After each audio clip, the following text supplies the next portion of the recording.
para fechar a nossa série de retrospectiva, relembre agora os fatos da política que marcaram o ano em toda a macro-região em 2023.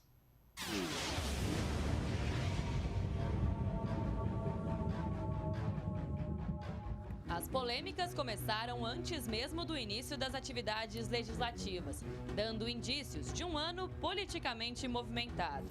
Pouco antes de encerrar o expediente de 2022, a Câmara de Ribeirão Preto recebeu uma proposta de aumento do número de vereadores para a próxima legislatura. A matéria, assinada por 14 parlamentares, quer 27 cadeiras ao invés das atuais 22. Se aprovada a inclusão de mais 5 vereadores na Câmara de Ribeirão Preto, representa um gasto anual de pelo menos 4 milhões de reais. Entidades criaram o movimento 22 Vereadores Bastam e foram às ruas. Isso é necessário? A nosso ver, qualidade é muito mais importante do que quantidade. Aumentar o número de vereadores não implica necessariamente em aumento de representatividade. Manifestantes lotaram o plenário da Câmara durante a audiência pública com cartazes repudiando o aumento.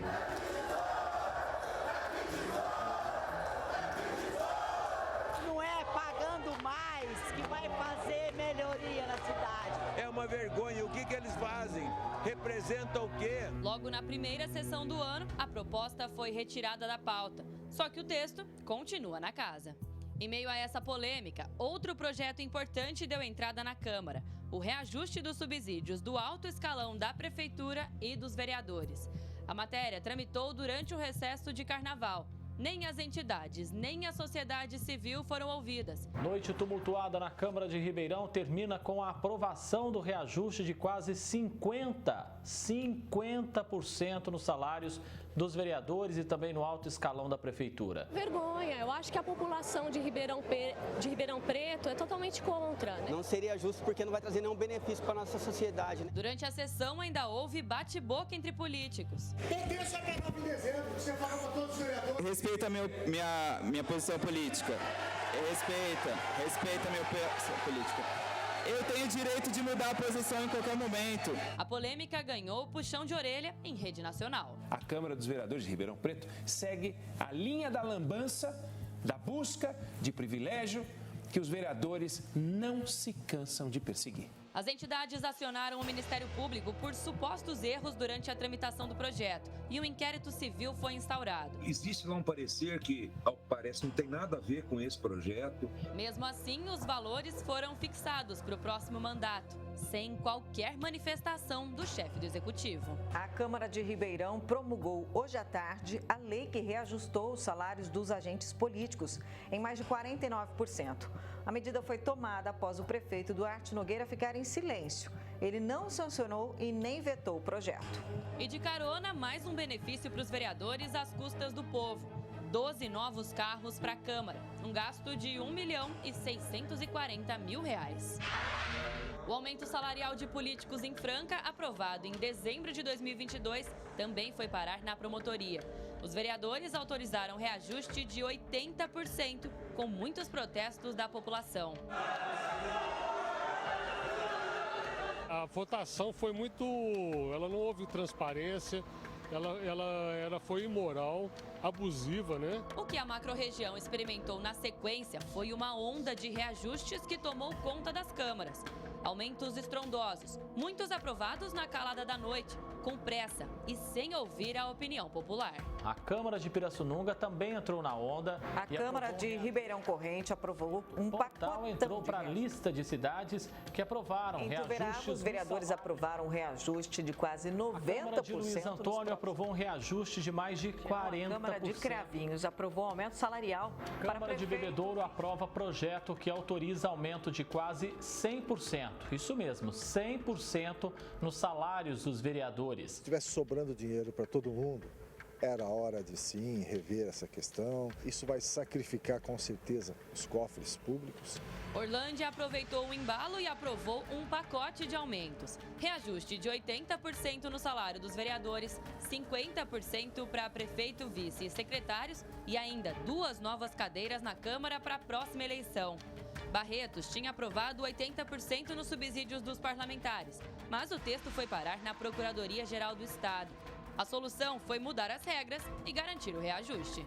Em Araraquara, o Ministério Público também precisou intervir.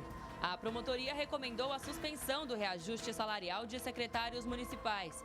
Na Câmara de São Simão, a polêmica foi no reajuste salarial dos servidores efetivos e cargos nomeados. Toda essa polêmica vem da reforma administrativa aprovada pela Câmara no fim do ano passado.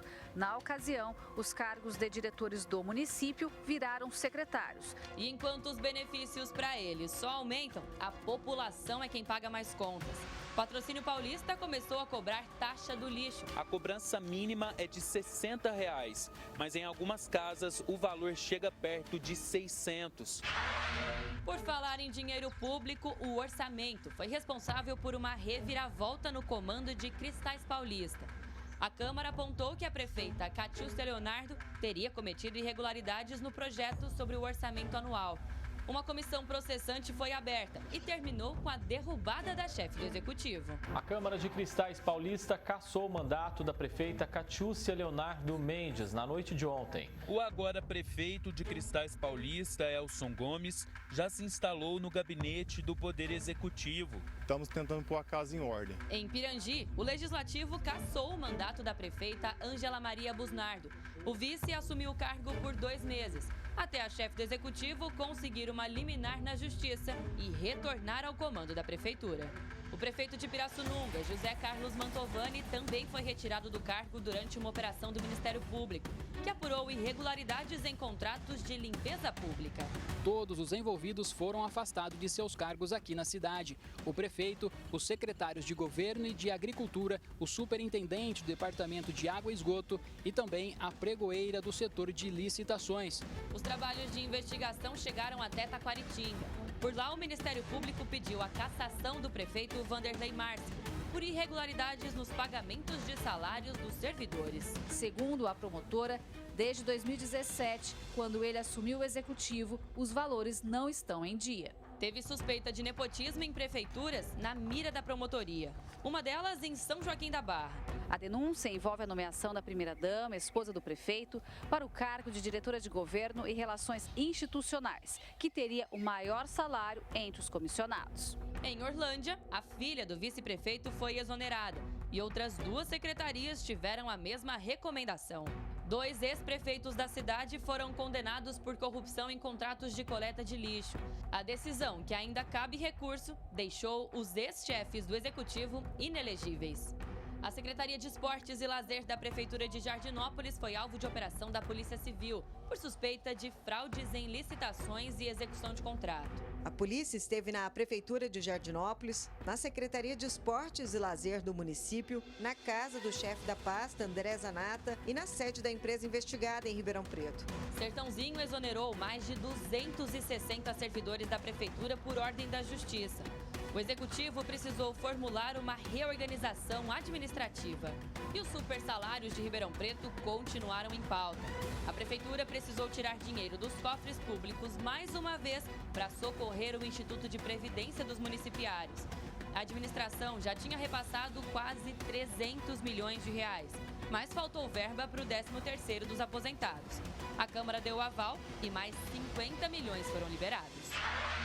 Ano marcado também por uma dança nas cadeiras nas câmaras da macro-região. A Justiça cassou outros 3 vereadores de Serra Azul por fraude na cota de gênero. Dos 9 políticos eleitos, apenas 4 continuam no poder. É ruim para a população inteira, sabe? Complica tudo aqui, né? A população tem que pensar bem em quem vai votar, né? Porque não pode acontecer isso novamente. 2 vereadores de Guará também tiveram os mandatos cassados por suspeita de rachadinha. Eles respondem pelo crime de concussão do artigo 316 do Código Penal, que é o crime de se exigir de alguém, numa posição hierárquica superior, uma vantagem econômica indevida. Um parlamentar de Ituverava chegou a ser preso e afastado da Câmara por suspeita de abuso sexual. Ele é médico e teria assediado pacientes durante consultas. O vereador renunciou ao cargo. Teve briga entre os poderes. Em Sertãozinho, uma audiência pública foi encerrada após um bate-boca entre presidente da Câmara e vice-prefeito. Ele não entra mais aqui dentro. Já estou avisando. O autorizar a parte dele não entra mais aqui. A macro-região sentiu os efeitos das eleições nacionais. O repasse de verbas do governo federal despencou e gerou perda bilionária nas prefeituras. Essa queda representa em torno de 30% para os municípios. O presidente da República, Luiz Inácio Lula da Silva, esteve 2 vezes na região de Araraquara. Primeiro, para analisar estragos causados por uma tempestade na cidade, no mesmo dia em que manifestantes promoveram quebra-quebra em Brasília e o gabinete do governo foi transferido para o município. A segunda visita foi em Gavião Peixoto, para inaugurar a linha de produção de uma aeronave usada pelas Forças Aéreas. O vice-presidente Geraldo Alckmin esteve em Ribeirão para encerrar o Congresso Estadual de Municípios e ainda participou da inauguração do Núcleo de Qualificação para a Exportação. A 28ª edição da AgriShow, a maior feira de agronegócio da América Latina, não contou com a presença do governo federal. Quem participou da abertura do evento foi o governador do estado, Tarcísio de Freitas, acompanhado do ex-presidente Jair Bolsonaro. O chefe de estado tem concentrado importantes investimentos na macro-região. As cidades já receberam mais de 1 bilhão e 800 milhões de reais. E o governador se fez presente. Entregou casas e equipamentos, participou de eventos, inaugurou obras e anunciou verbas desde o início do mandato. A nossa ideia é estar muito presente aqui. A gente vai se empenhar muito para fazer investimentos na saúde e a gente entende que hoje a gente tem uma questão de subfinanciamento da saúde, então é fundamental a gente buscar uma alternativa. E se 2023 já foi movimentado desse jeito, 2024 promete ser ainda mais. Chegamos no ano das eleições municipais. Em outubro, toda a macro-região vai às urnas escolher prefeito, vice e vereadores para os próximos 4 anos. E o Jornal da Clube, é claro, mantém a tradição e o compromisso de deixar você bem informado, colocando os candidatos à chefia das cidades frente a frente e trazendo a apuração dos resultados em primeira mão. Afinal, democracia se faz com cidadania e voto consciente.